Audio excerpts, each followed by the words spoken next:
যুবক, তোমার 3-4টা গার্লফ্রেন্ড আছে না নাই? বলেন না, আছে না নাই?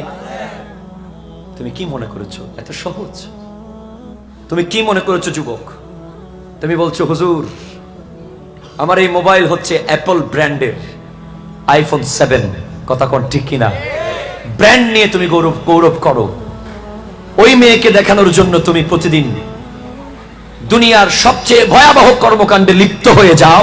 তার জন্য তুমি বাইকের উপরে উঠে ভুলে যাও তোমার যে মৃত্যু হতে পারে। ঠিক কিনা? কথা বলেন না। তুমি যখন বাইকের উপরে চড়ো, তোমার গিয়ার যখন 120-40-এ চলে যায়, তুমি বুঝতে পারো না যে তুমি কোথায় আছো। তোমার মধ্যে অহংকার চলে আসে।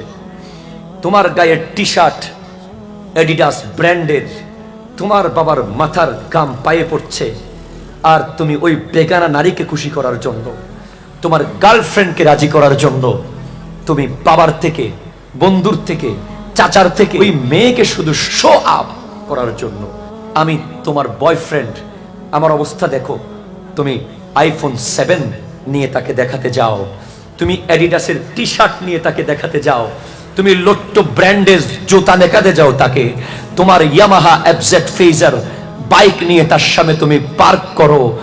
তুমি কি ভুলে গেছো তোমাকে আল্লাহ বানিয়েছে একটা অপবিত্র পানির ফোঁটা থেকে? কথা বলে ঠিক কিনা? আরো জোরে বলেন ঠিক কিনা? তুমি কাকে ব্র্যান্ড শো আপ করছো? কার জন্য তুমি টাকা জোগাড় করে তুমি নিত্য নতুন ব্র্যান্ডের জিনিস কিনছো? যার সামনে যাওয়া হারাম, যার সাথে বসা হারাম, যার কথা ভাবা হারাম, যার দিকে তাকানো হারাম, যার কথা চিন্তা করা হারাম, যার জন্য খরচ করা হারাম, কারণ সে তোমার জন্য বেগানা বেগানা বেগানা। কথা বলেন ঠিক কিনা? এই সময়টাতে যদি তোমার রুটা কবজ হয়ে যায়, তুমি তো জানো না তোমার মালাকুল মউত কখন আসবে। ঠিক কিনা বলেন?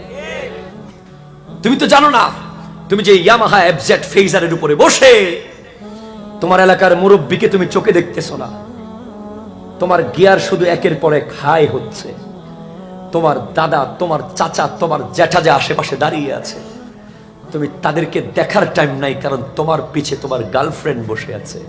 জোরে বলেন না নাউজুবিল্লাহ। তুমি যে বাইক চালাচ্ছ, সেই মুহূর্তে যদি তোমার রুটা কবজ হয়ে যায়, তুমি যে পার্কের মধ্যে ওই বেগানা মেয়ের পাশে বসে আছো, তুমি যে স্কুল কলেজ ইউনিভার্সিটির মধ্যে ওই বেগানা নারীর পাশে বসে আছো, আমার নবীর হাদিসে মোবারকা, তুমি যদি সেই মুহূর্তে তোমার জানটা যদি কবজ হয়ে যায়, নবীজি বলছেন নাজা আল্লাহু মিনহুল ঈমানা, তার শরীর থেকে এমন ভাবে ঈমানকে খুলে ফেলা হবে, এমন ভাবে ঈমানকে খুলে ফেলা হবে, কামা ইয়াখলাউল ইনসানুল কামিসা মিন রাসিহি, যেভাবে একজন মানুষ তার পাঞ্জাবি খুলে মাথার উপর দিয়ে, টি শার্ট খুলে, শার্ট খুলে, জুব্বা খুলে, কাপড় খুলে, এই কাপড় যেভাবে মাথার উপর দিয়ে খোলা হয়, তুমি যখন একজন বেগানা নারীর সাথে 1 সেকেন্ড বেশি সম্পর্ক করো, সেই মুহূর্তে তোমার ঈমান তোমার শরীর থেকে এমন ভাবে খুলে বের হয়ে যায়, সেই নূরানি ঈমান তোমার কাছে থাকতে পারে না, কারণ সেই মুহূর্তে তোমার শরীরে সম্পূর্ণ শয়তান ভর করে, শয়তান ভর করে তোমার ঈমান বের হয়ে যায় তোমার কাপড়ের মতো। তুমি যদি সেই মুহূর্তে মারা যাও, তুমি বেঈমান হয়ে মারা যাবে। কথা বলেন ঠিক কিনা? হাত